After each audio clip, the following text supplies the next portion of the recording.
తెలంగాణ ప్రజలకు మరొక ముఖ్య ప్రకటన. సౌర విద్యుత్కు మరింత ఆసరా. కిలోవాట్కు 14,400 నుంచి 18,000కు రాయితీ పెంపు. రాష్ట్ర ప్రభుత్వాలు మరికొంత ఇవ్వాలని కేంద్రం సూచన.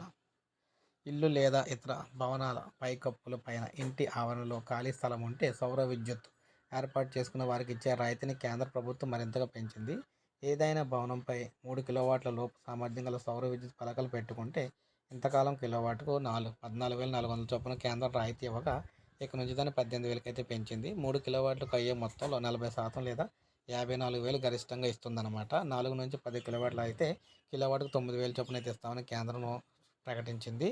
అయితే మొత్తం మీద చూసుకున్నట్లయితే మ్యాక్సిమం ఇంటికి సంబంధించి అందరూ కూడా 3 కిలోవాట్ లోపు అయితే పెట్టుకుంటారు కాబట్టి వారికి ఆ పథకం అయితే బాగా ఉపయోగపడుతుంది. రాష్ట్రంలో రూఫ్ టాప్ సౌర విద్యుత్ ఏర్పాటుకు రాష్ట్ర పునరుద్ధరణ ఇంధన వనరుల అభివృద్ధి సంస్థ సంబంధించి నోడల్ ఏజెన్సీగా ఉంది. ఈ సంస్థ వెబ్సైట్లో లేదా విద్యుత్ పంపిణీ సంస్థల వెబ్సైట్లో ఎంఎన్ఆర్ఈ ఏర్పాటు చేసిన జాతీయ పోర్టల్లో రూఫ్ టాప్ సోలార్ లోన్ కూడా దరఖాస్తు చేసుకోవచ్చు. రాష్ట్ర ప్రభుత్వాలు కూడా మరికొంత రాయితీని కల్పించి ప్రజలకు ప్రోత్సహించాలని కేంద్రం కూడా కోరుతుందన్నమాట. సో ఈ పథకం బాగా అయితే ఫేమస్ అయింది. ఈ పథకం ద్వారా ముఖ్యంగా 3 కిలోవాట్లో పెట్టుకున్న వారందరికీ కూడా దాదాపు 54,000 రూపాయలు అయితే కేంద్రం సబ్సిడీ అయితే ఇస్తుందన్నమాట. ఇది ఒక మంచి పథకం అని చెప్పుకోవచ్చు.